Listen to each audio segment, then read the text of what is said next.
I've ridden almost 800 roller coasters all across the world, and it takes a lot for one of them to surprise me. This usually has to do with expectations because as a coaster enthusiast who's very much tuned into what's going on in the community, I tend to know what to expect. But I have to say, there have been many instances where I've gotten off a coaster and been absolutely shocked by what I just experienced, and in today's video, I want to rank 15 that fit the bill. This will strictly be looking at attractions that surprised me positively. If you were looking to hear me tear roller coasters to shreds due to how awful they are, go check out my top 10 worst coasters list, which I uploaded a few months back. I'll put a link to that in the description because if there's a ride that shocked me in a negative way, it probably wound up on there. I'm also not including roller coasters with a singular element that exceeded expectations, as I'm planning on making a separate video of the 15 most shocking coaster moments I've experienced. These are going to be surprising coasters on a full package level, and I can't wait to share these with you, so let's go ahead and dive in. Oh, and let me know in the comments what coasters have shocked you. Like I said, this will totally fluctuate depending on what you're anticipating.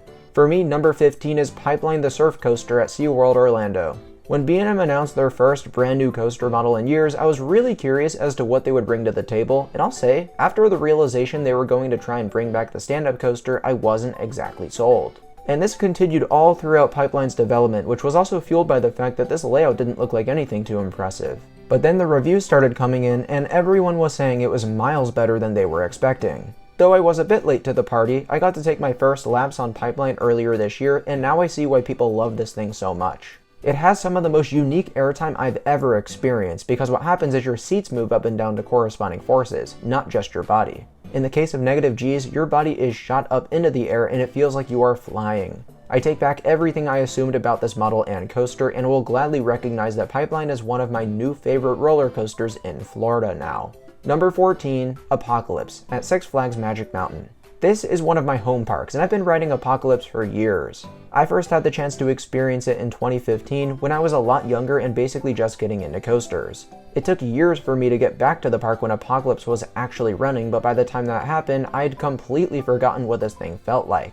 In that time, the park had done a lot of retracking to make this coaster smoother, and when I finally rode it again, I was in disbelief that it was one of the best roller coasters at Magic Mountain. And still to this day, even as it's maybe getting a little rougher, it remains one of my favorites in the park because the layout and pacing is impeccable. It is absolutely an underrated GCI with some great theming to top it all off. Number 13, Red Force at Ferrariland. Prior to my rides on this last summer, I had done Top Thrill Dragster and King Ka, which were the same idea where you launch super fast into an enormous hill and drop back down to the ground. The difference is, Red Force uses a magnetic system called LSMs, which are more reliable but less punchy than a hydraulic launch, which you see on the others. So going in, I was by no means expecting it to be as forceful, and while it was a notch toned down, being in the front row still brought an adrenaline rush unlike anything else in Europe. The wind in your face as you rocket 111 miles per hour towards the top hat is stupid fun, and I'd even say the drop on Red Force was better than Dragster and Ka because it twists less and actually feels like a drop should.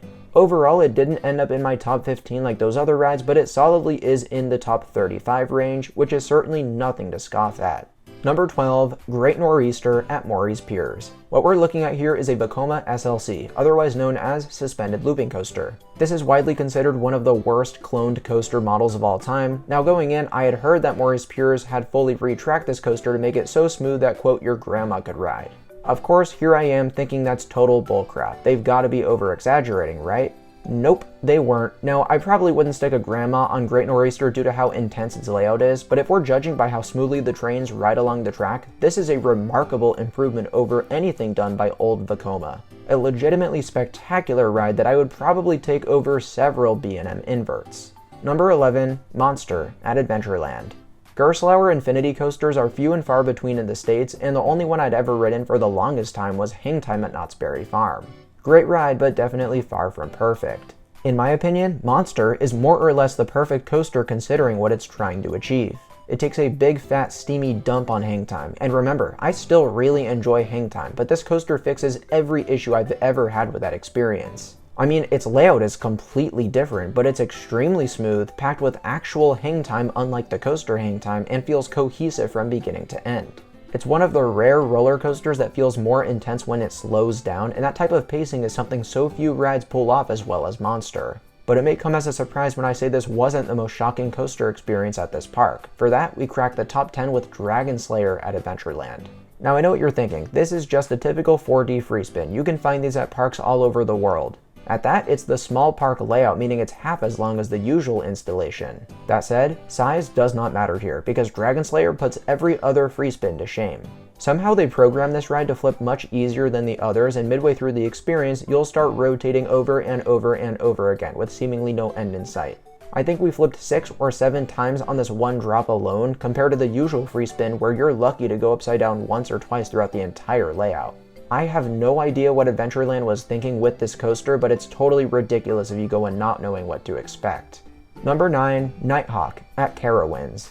After years of hearing this was one of the worst roller coasters in the world, here I am on my first visit to the park dreading a ride on this thing. But when I got around to it, I could not believe it. It felt like I rode a completely different ride than what people had described. The Nighthawk people said was terrible, I found to be not only good, but I'd consider it a top 5 ride in the park. Naturally, because of how the trains were designed and probably the track too, it's not the most comfortable experience in the world, though it's nowhere near as rough as people said it would be. For much of the layout, I completely forgot about that though, because I was having so much fun gliding around the park and especially flying through that vertical loop, which I would legitimately consider one of my favorite inversions in the world.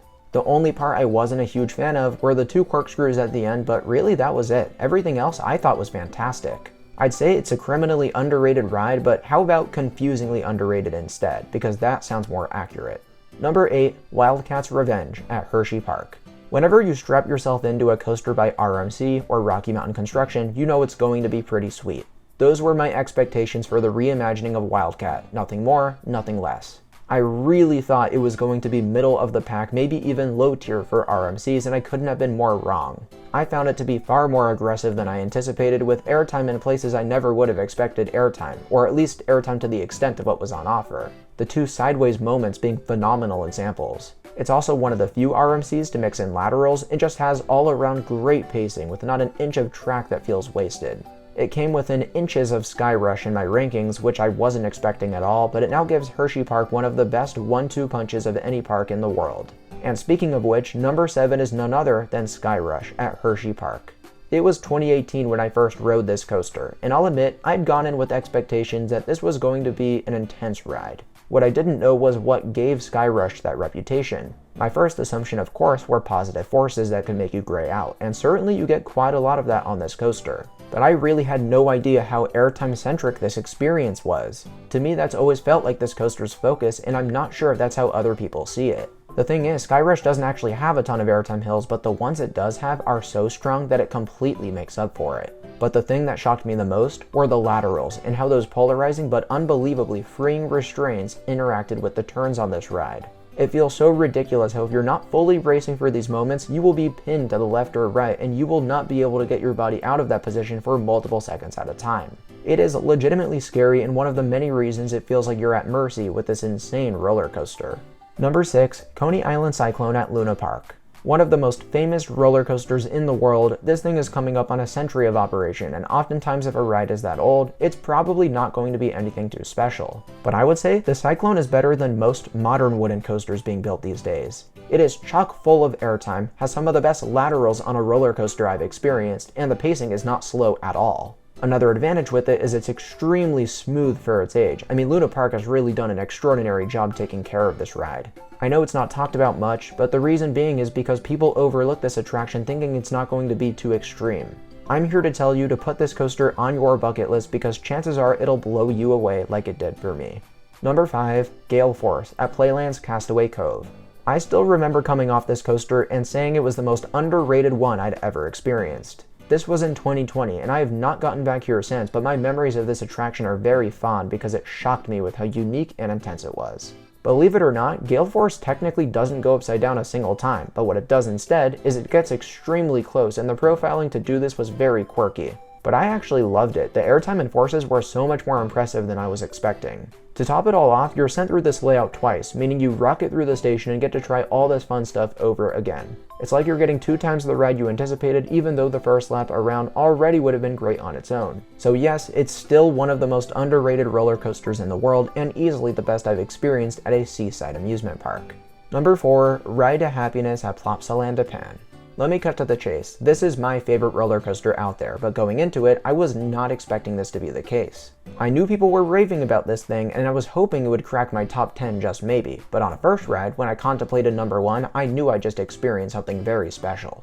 To this day, I have never seen a ride mess with your sense of direction like the Ride to Happiness, because the layout is already insane and very twisty, but your vehicles are also rotating. I'm convinced that everyone's first thought after riding is they have no idea what just happened and want to get right back on to get a better feel for it. At this point, I have gotten more used to the layout, but that doesn't take away from the fact that this is a stupid fun ride that I'd recommend to anyone watching this video.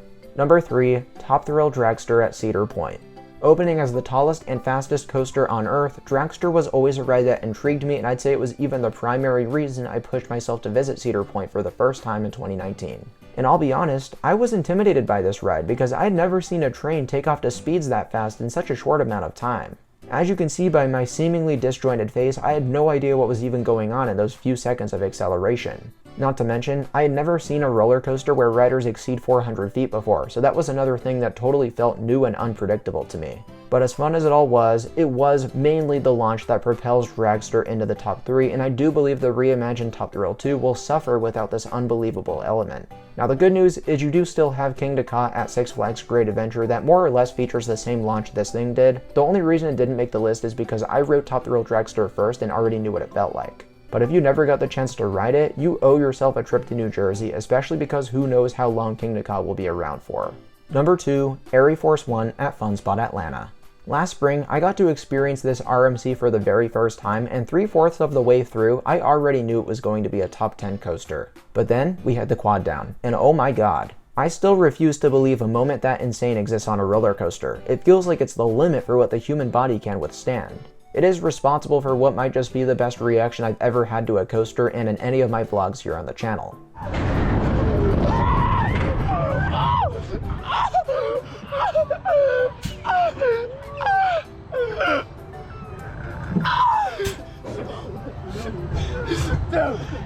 Oh my god. That is the look of complete shock, not knowing how to comprehend what I just experienced, and I think it's insane that Air Force 1 is at a glorified family entertainment center. Like, not only is it nearly the most shocking coaster I've ridden, it might be the most shocking location for a ride this outstanding anywhere in the world. It absolutely needs to be on your bucket list if you haven't already ridden it. But I did decide to give the top spot to a very different ride, and that's Tornado at Bakken. And technically its entry this high may be considered cheating. The reason this coaster can be so extreme is because ride operators have the opportunity to enable something called boost mode. This essentially makes the ride faster, disables all of the brakes, and accentuates your rotation to the point of absurdity. I have seen lots of YouTube videos of coaster enthusiasts experiencing Tornado on boost mode, but none of them seem as ridiculous as the ride experience my brother and I got in the summer of 2022. If you haven't already, check out my vlog from this park, which I'll put a link to in the description, because our reaction to this ride was genuinely hilarious.